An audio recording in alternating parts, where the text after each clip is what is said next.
Okay, wait a second. Oh, I am live. Yes, I am. Got my pillow. It's the Nazarite, bringing you Hebrew lore from days of yore. Now, I haven't specifically made a video pertaining to the Nazarite vow in a while, or at least I think. A couple of comments came in the last few days that I want to talk about. One from Little Andre, one from the Vegan Nazarite.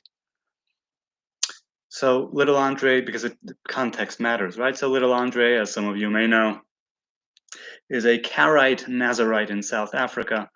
And the Vegan Nazarite, if I'm not mistaken, is in the States, and he is a Messianic or a Messianist. I forget the difference between them. Anyway, a follower of Yeshua, as far as I know. And so little Andre and I got into a quick back and forth on the nature of a vow. I made a video in the old, on my channel, it's in the archive, in the old videos from the old channel, number 75, How Do You Become a Nazarite?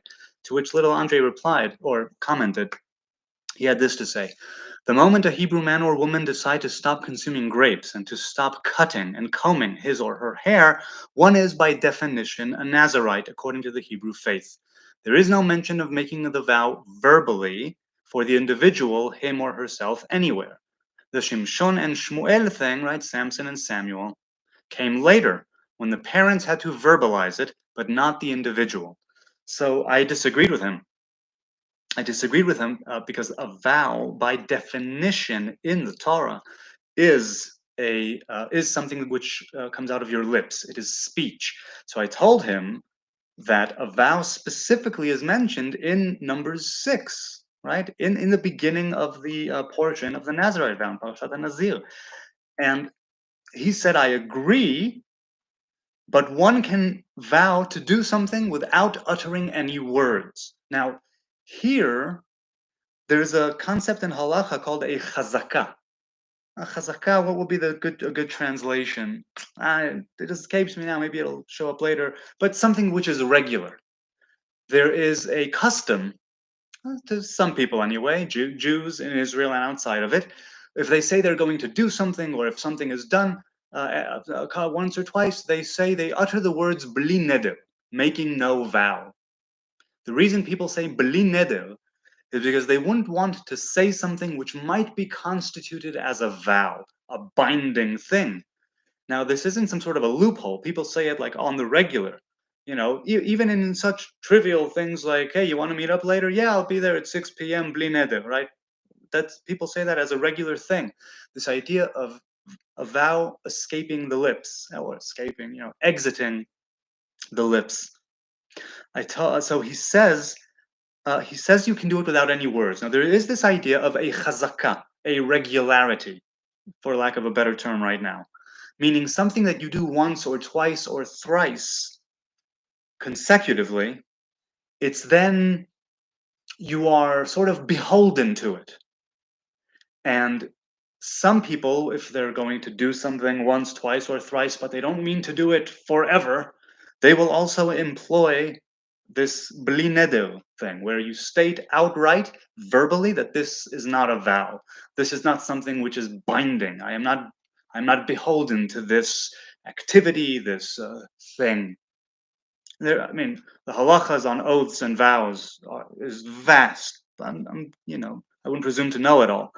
But the gist here is that the vow needs to be with the lips, but a chazakah, a kind of regularity which also has a binding element to it, that can be done without speaking it. But a vow as such needs to be speech according to halacha, and the vow of a Nazarite ought to be speech.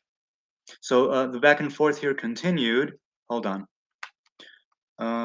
Okay, so he spoke of the heart. He said this. He said, since Elohim alone can hear the hearts of man, and the vow is to him, there is no need to utter your vow. He said, because it's something between you and yourself, and only God is your witness if you choose it, right, to be that way, or you can actually do it with physical witnesses, but some people do. And some people, like myself, perhaps little Andre over there in South Africa, we do it with us, between us, and ourselves, and the Most High, as it were. So he says there's no need to utter a vow because the vow is between you and yourself, you and the Most High. Only Hebrews, he says, only Hebrews, those who crossed over from religion, Sidebar, on this we also disagree, but on this idea of crossing over and who is a Hebrew, but only Hebrews who crossed over from religion, he said, can be considered as biblical Nazarites, as you've said yourself, and only their vow counts according to Elohim. Now, it's not exactly what I said. What I said was that the children of Israel, men and women of the Hebrew tribes, right, they can be Nazarites, because that's what it says in Numbers 6, speak to the children of Israel, right, a man or a woman who would. So that's right there in the actual Torah. And the Rambam and others bring it as a halacha of the Nazariteship, which is that the Nazirut, right, the Nazariteship belongs to the children of Israel and not to the rest of the world. And so getting into that, I told him that a vow does require the heart's intent, and we saw this going over the halachas of the Nazarite, right, the Maimonides, the Rambam. You need to have intent, very clear intent with certain vows, but speech needs to be uttered when it's applicable, when it's available, right? When it can be done, when it's possible. He says, I told him actions speak louder than words. That's true, but a vow, at least according to the Torah, needs to be sealed in speech.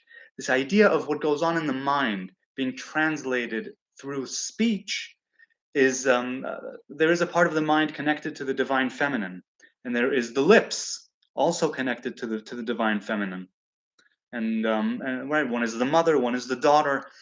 This idea of the vow as such, as a vow, that's the great mother, and speaking it is making the connection between the mother and the daughter, what's known as bina and malchut, at least in some way.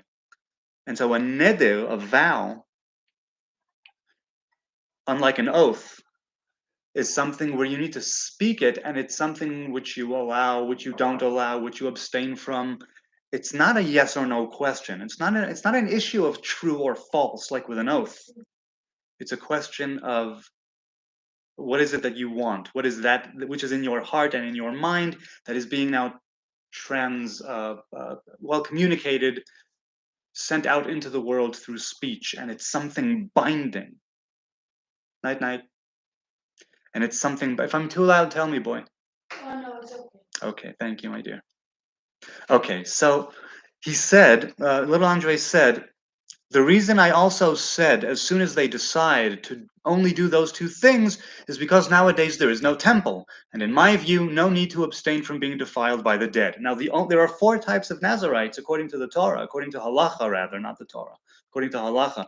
And the only one who does not abstain from defilement of death is the Samson Nazarite, a Nazir Shimshon.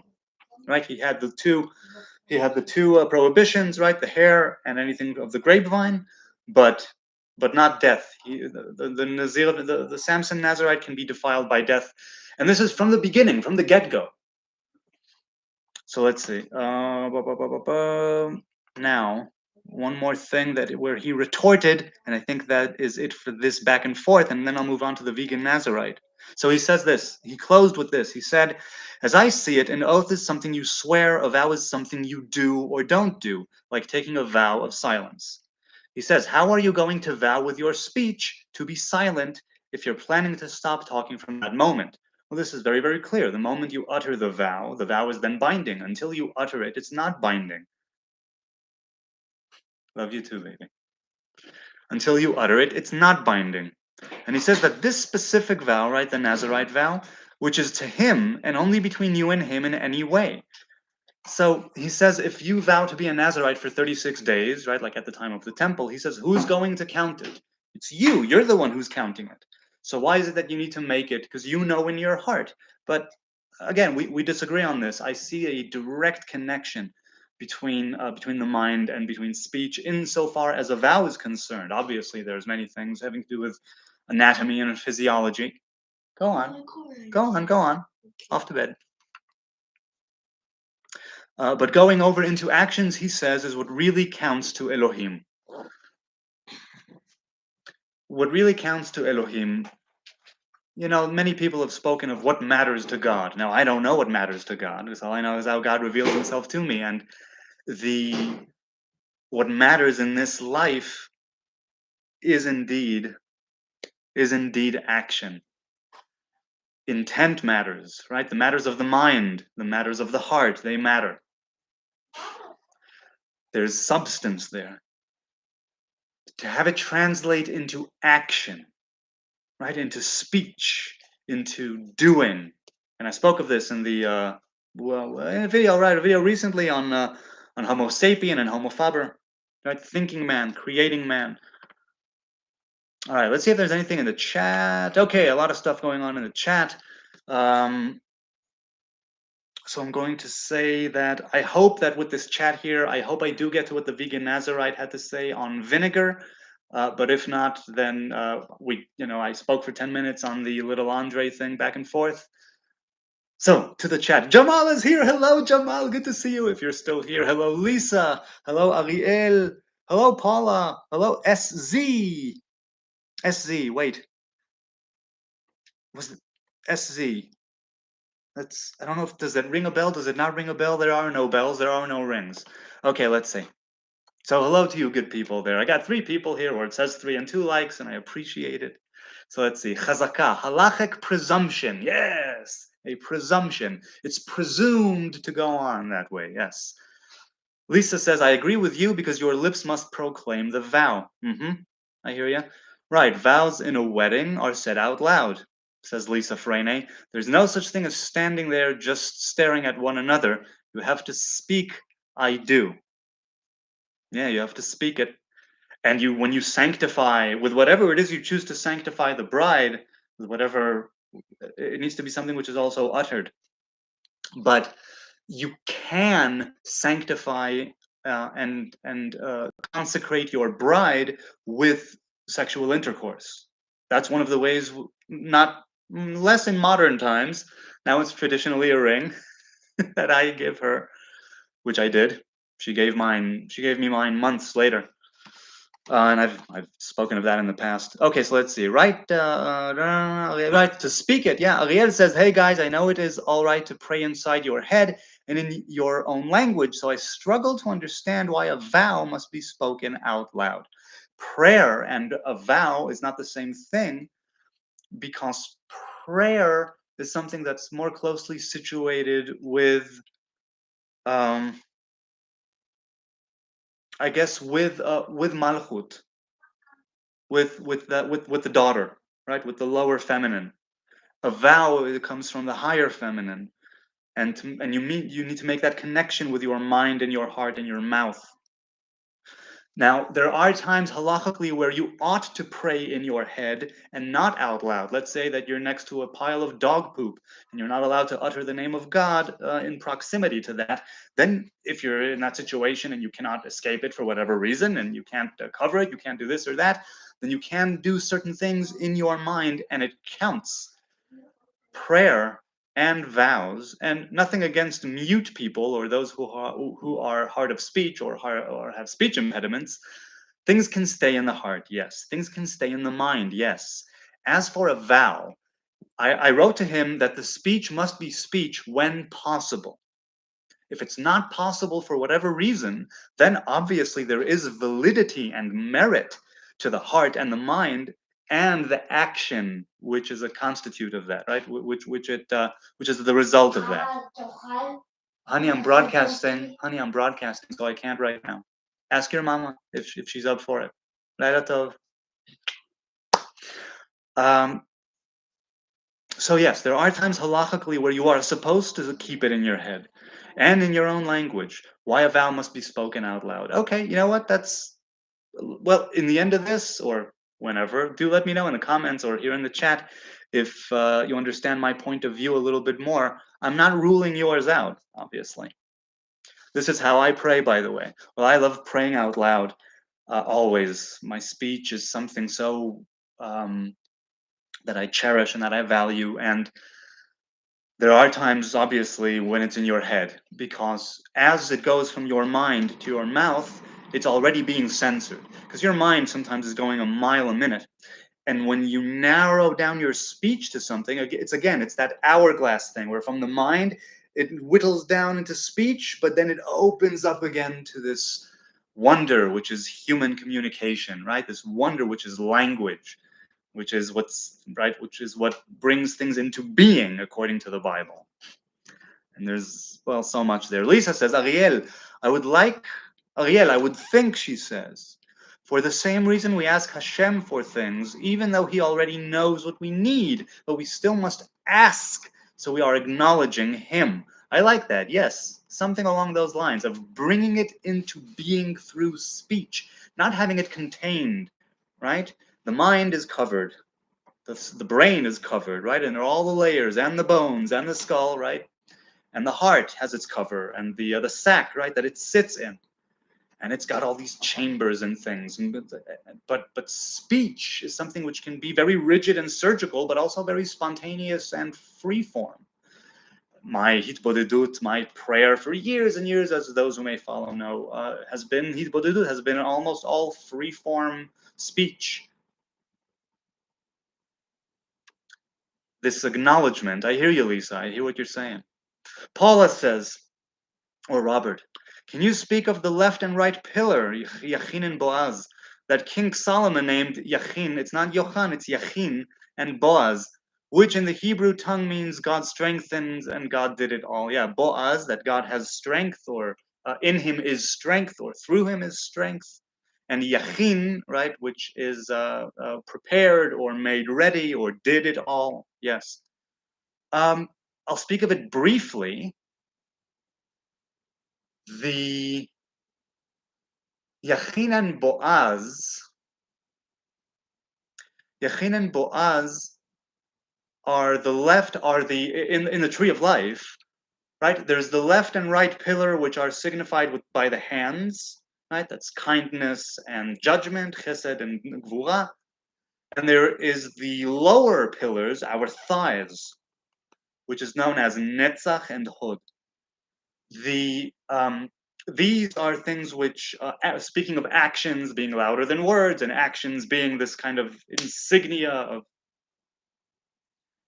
we act in this world with our extremities, the way that we stand up, the way that we have our thumbs. This is unique in some ways, unique to the Homo sapien, right? To the thinking man, to the creating man, to us, the human beings.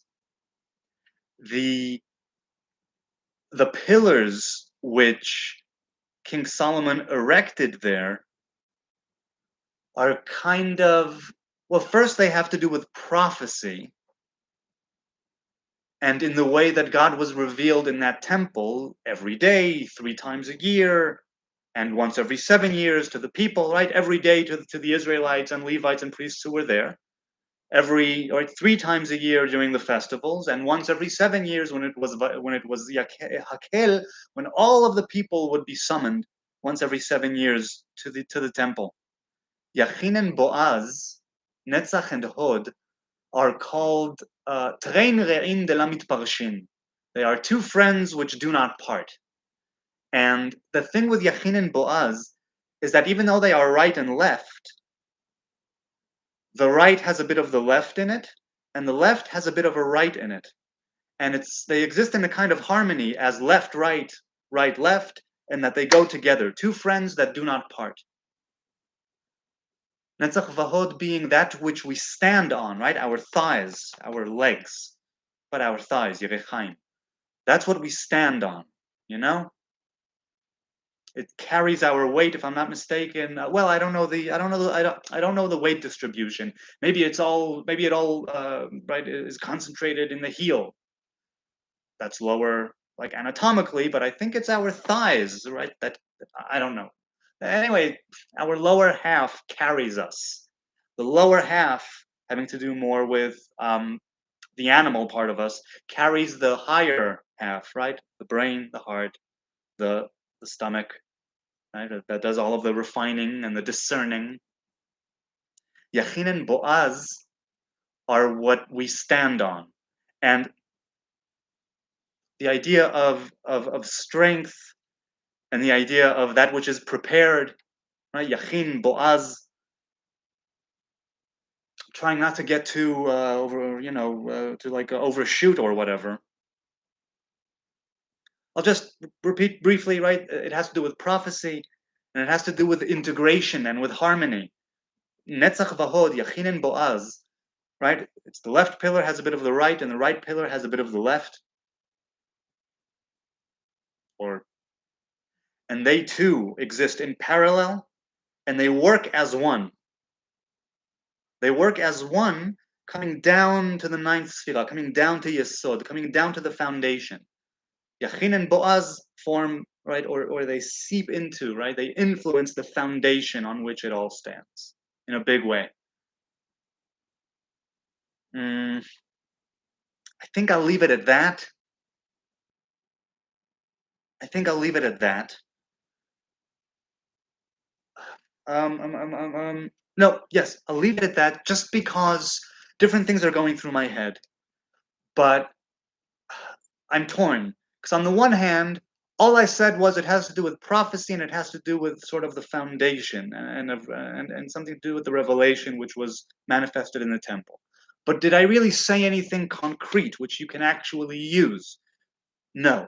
I spoke of the sfirot, right, which are higher things, and I spoke of perhaps of harmony, and the temple symbolized that harmony. But I want to say something actionable about them, so I'll speak of the name very, very briefly.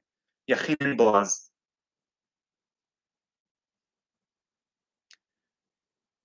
Yeah, the names Yachin and Boaz speak of, they're the lower pillars that are speaking of the higher pillars, right? It's the thighs that mirror the hands, the left and the right.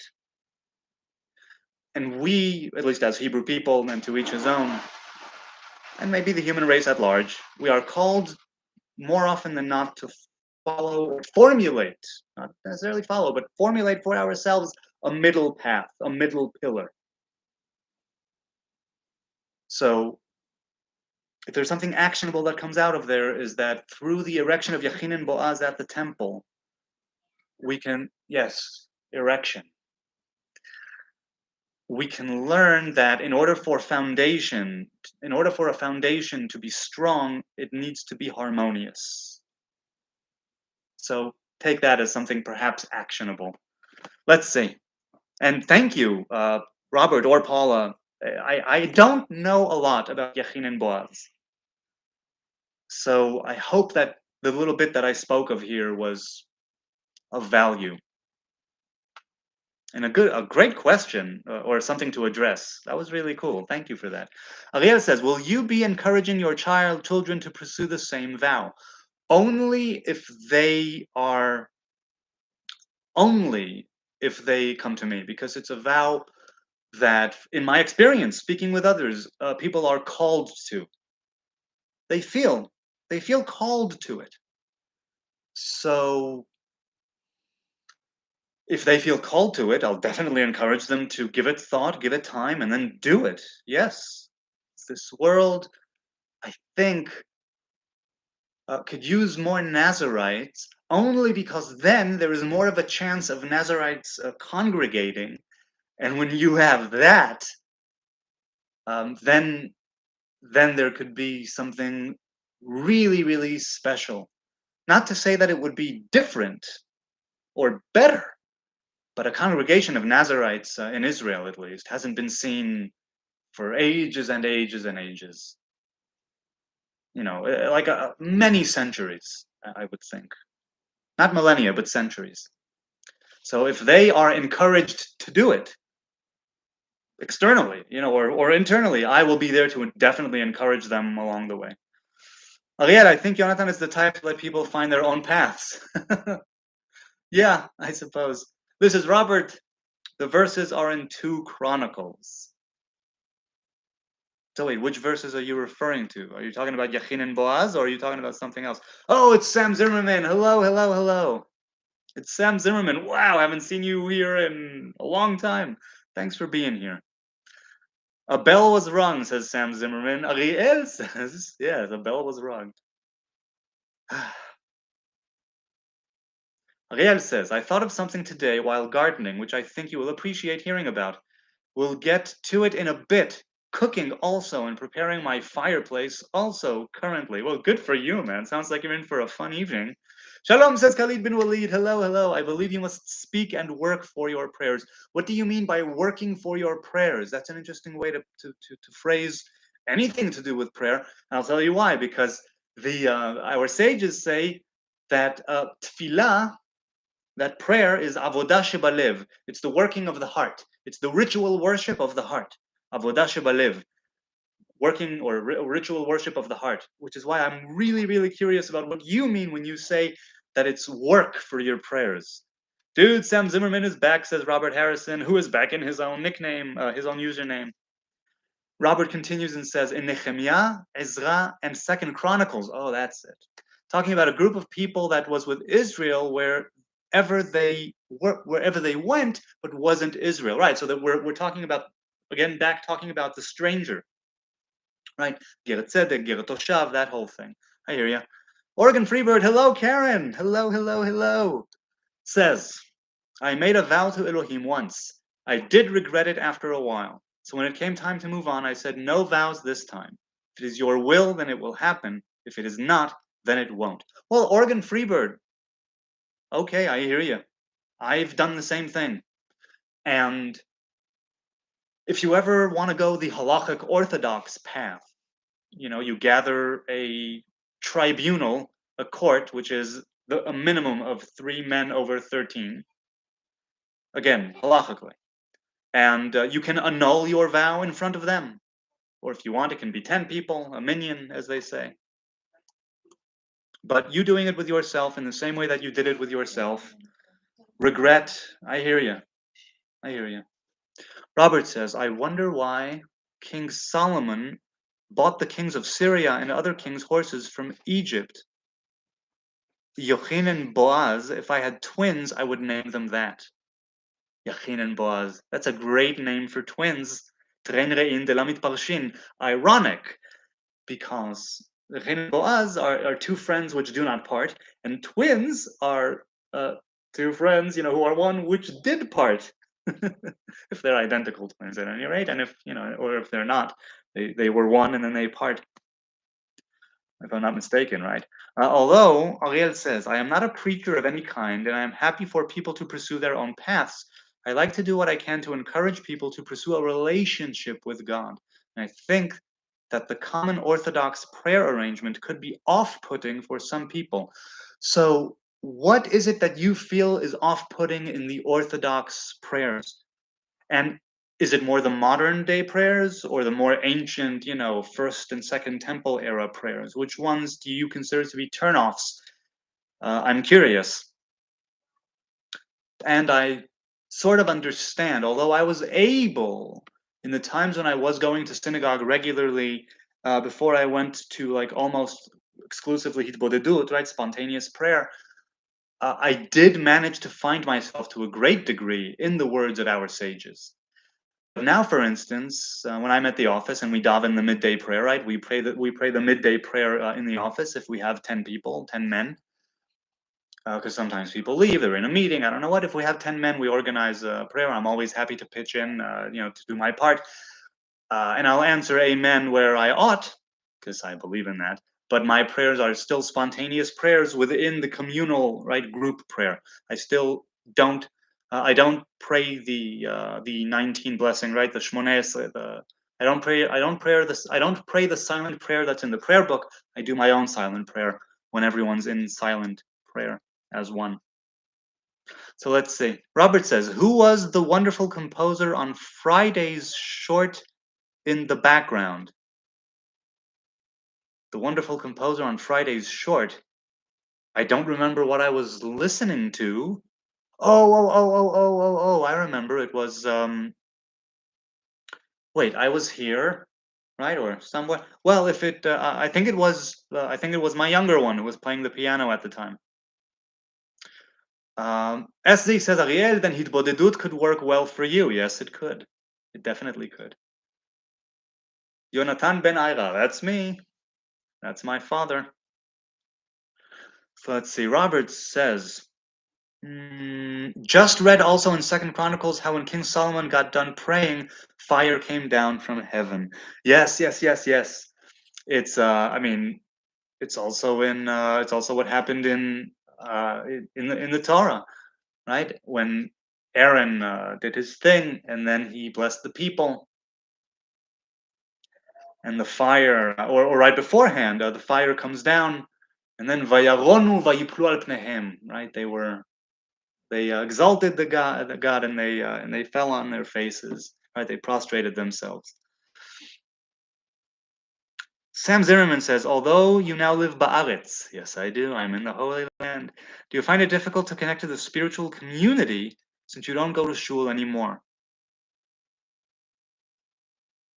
Um, no, I haven't had a spiritual community for years. As far as I'm concerned, the people are my community, and I mean the people, as in the people of Israel. That's my community. Um, so I don't find it difficult. I have no doubt that I would be able to comfortably fit into either a modern Orthodox shul or perhaps a stricter or more halachic uh, or conservative shul. So I'm sure that if I wanted to find a community, a shul, that I would be able to. But for my own reasons, it's simply, and again, I'm not ruling that out. I'm not ruling out orthodoxy. I'm not ruling out going back to shul full time, 3 times a day. It's just not my thing right now. So it's not difficult for me to connect to the spiritual community because part of how part of how I live is that I have no specific community. The people are my community. That's at least, I don't know if that's pretentious, but that's simply how I feel about it. I feel uncomfortable, says Ariel, with some parts of the Amidah also. Well, so tell me, which parts do you feel uncomfortable with? I'm curious. If you could get more specific, that could be nice. Robert Harrison says, to dedicate the temple, they sacrificed like 120,000 sheep. Or was it? Yes, yes. Yeah, kevis, a lamb, the lamb. Rachamim. Yes. SZ.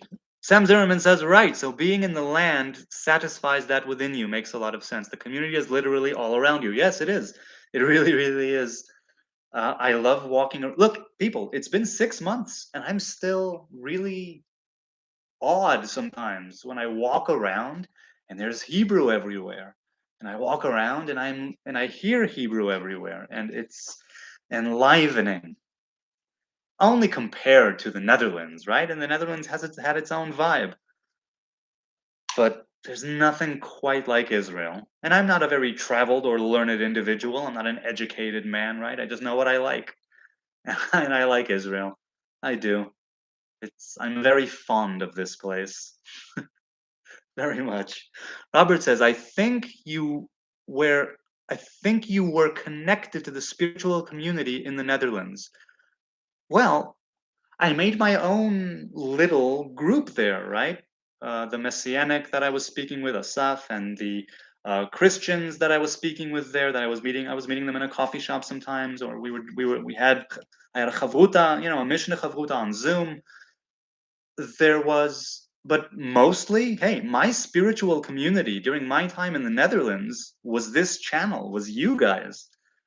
And the spiritual community is Israel at large. So now I'm physically surrounded by it. But even in the Netherlands, my spiritual community was, well, you guys here and the people of Israel, be they geographically, like, or rather, sort of, be they far away or very close to me. It's the spiritual community, are those who I connect with in spirit. The idea of spiritual closeness is likened, one of the great, I love the Rav Ashlag's his little allegory at the beginning of one of his books, and he says that everything has to do with the mind, in the sense of you could have two people who are far away but miss each other so much that the connection is really palpable, or you could have two people which are actually sitting next to each other but are miles apart, and physical closeness does not closeness. Well, what Rav Ashlag said. Let's see. I'm getting tired. I'm losing my train of thought here. I'm gonna stop soon. I'm gonna stop soon. Sam Zimmerman says, I need to get back to Israel to be with my people. Haven't been back in 5 years. Wow, man. Wow, wow. It's that must be tough. Yeah, to get back to Israel. Now, far be it from me to say, oh, it's where you belong, you need to be here, because what do I know? But what a place. What a place this is. No doubt Israel is awesome, but Elohim is everywhere. Agreed. Agreed, Robert Harrison. Ariel says, I appreciate that some people believe that saying certain prayers are of paramount importance, and I am happy for them to encourage this. I just like to take a different path in this respect. Yeah, hey, I agree. I get what you're saying. I definitely get what you're saying. Every prayer that you have in the prayer book, perhaps barring or excluding the more modern day chants, or hymns or whatnot, but the prayer book is Kabbalistic in nature, and all the prayers and all the punctuation and all the letters and all the different kaddishes and all the baruchus and all of the different things there, they all bespeak this relationship between the sfirot, and the relationship between the individual and him and oneself, the individual and the group, the individual and the group, and the Most High, and when you sit and when you stand and when you bend and how low you go and what do you repeat and where do you say the amen, and things which you do, things which the shliach tzibur, right, or which the what is it, not a cantor, what's it called, and never mind, but it's all based on the sfirot. It's all based on the kavanot.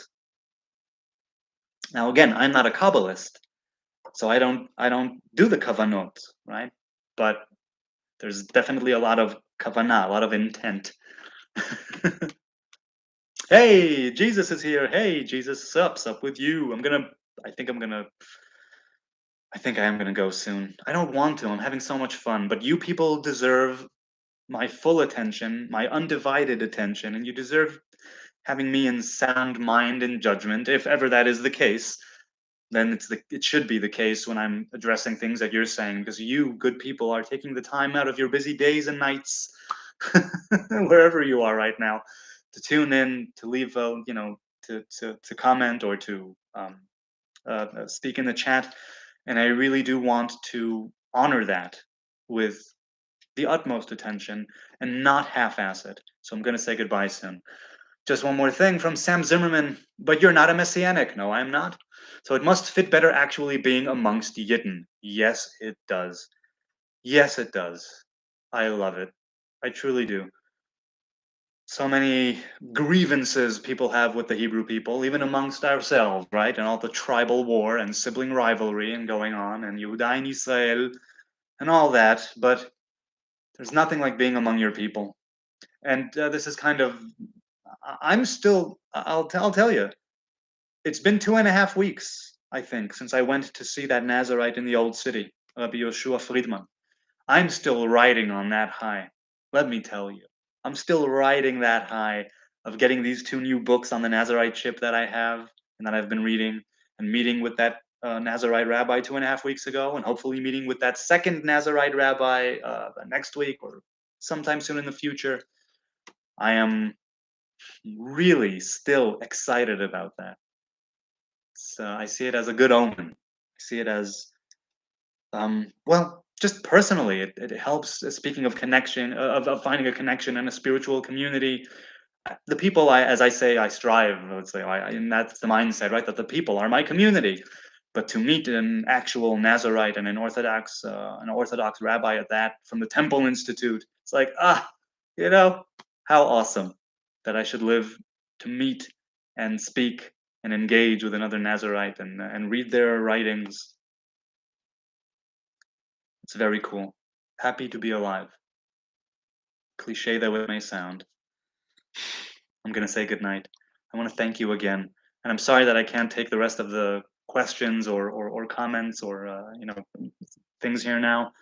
But you really do deserve 100% Jonathan. And I can feel my brain cells leaking out of my ears as I speak. Let's have a good night. Sweet dreams, positive vibration, harmony, love, good things, simple, kind, good things.